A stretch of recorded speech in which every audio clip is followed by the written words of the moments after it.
forget you can brake later for that. Well, too late. I couldn't tell if we had any grip there at all. This is where I'm worried. A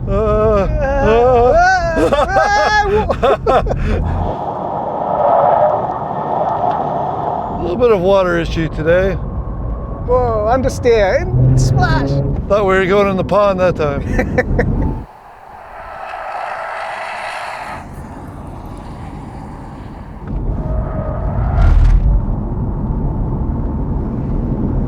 Okay, corkscrew coming up.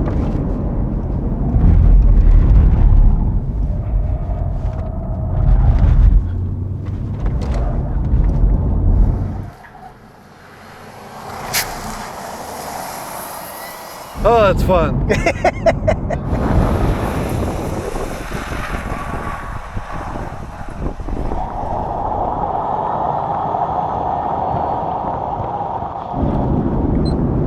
$145. Oh, that's not bad. It feels pretty good. It's just a little bit learning kind of how hard to brake, how early to brake. Yeah. With all that weight being down low, it just acts a little bit different than I'm used to. There are a couple of points where I really felt we were drifting to oblivion.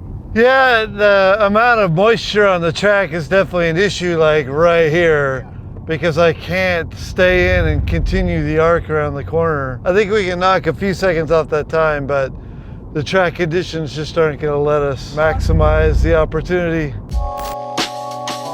Let's try another flying lap.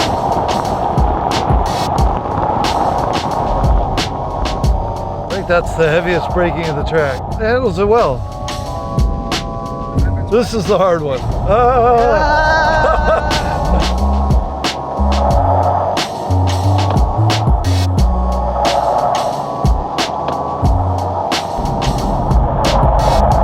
Yes, drift. Yes. Splash.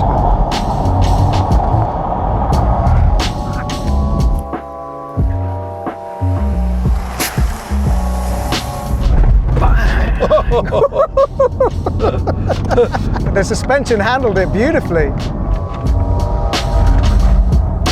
That was a 144. Well, getting the track a little more figured out.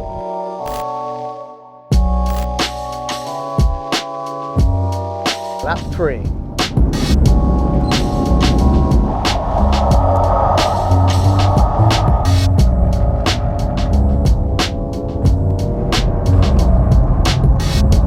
I cannot get to the inside of that corner.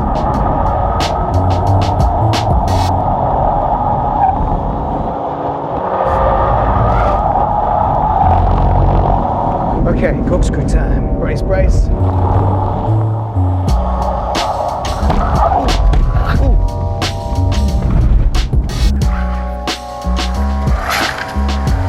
I'm not supposed to do that.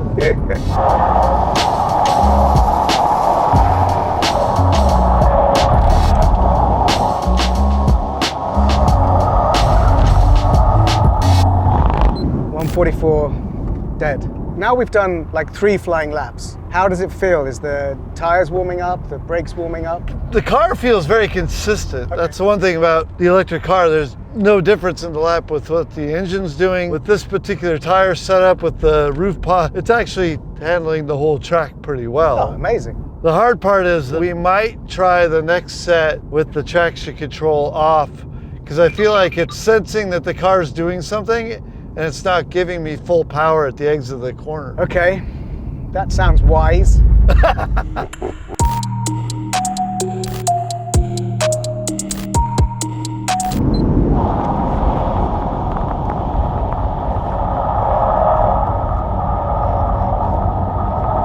It's already more fun.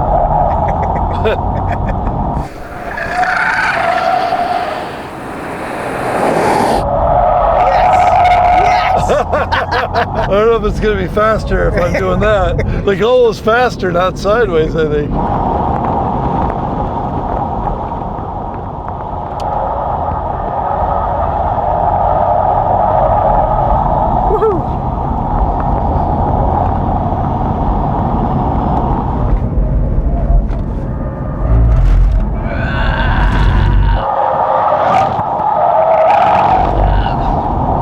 That's the quickest we've been through there. Corkscrew, brace, brace.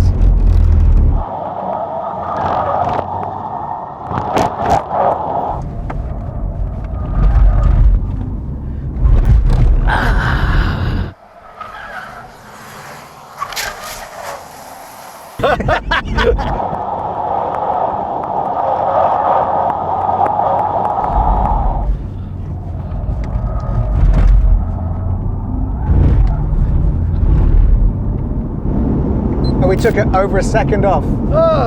Don't get me wrong, I have nothing against all the aids, keep people safe, but unfortunately on a track like this, when the car gets unstable, like at the exit of the corner, it wants to pull power back, yet I'm trying to apply power to get it to go forward. Yeah. So just that little bit, I mean, in one lap, I've gained a second.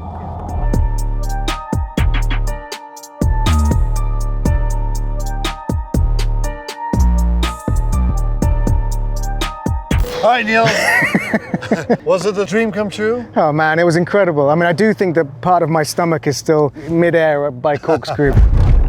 All racetracks should have that. We're able to put in a new record for production EV with a roof pod in wet conditions on non-race tires. A minute 43, but I really enjoyed it. It just handles this sort of terrain better than I would think a normal production car like this would. And probably the most surprising thing to me was the suspension. Everything handled the track really well. But a track like this with a production car, the brakes are usually the first thing to go. And I didn't have brake fade one time at all. So for me, it was really figuring out this car more and more. The car itself just performed exceptionally well. So thank you, Audi, for building these amazing e-tron cars, and look forward to coming back sometime when we can push it a little harder. Yeah, just leave me here, I'm fine. Okay. This is called, quite simply, the e-tron. Made for the off-road. Wanted to add just a little bit more flair here.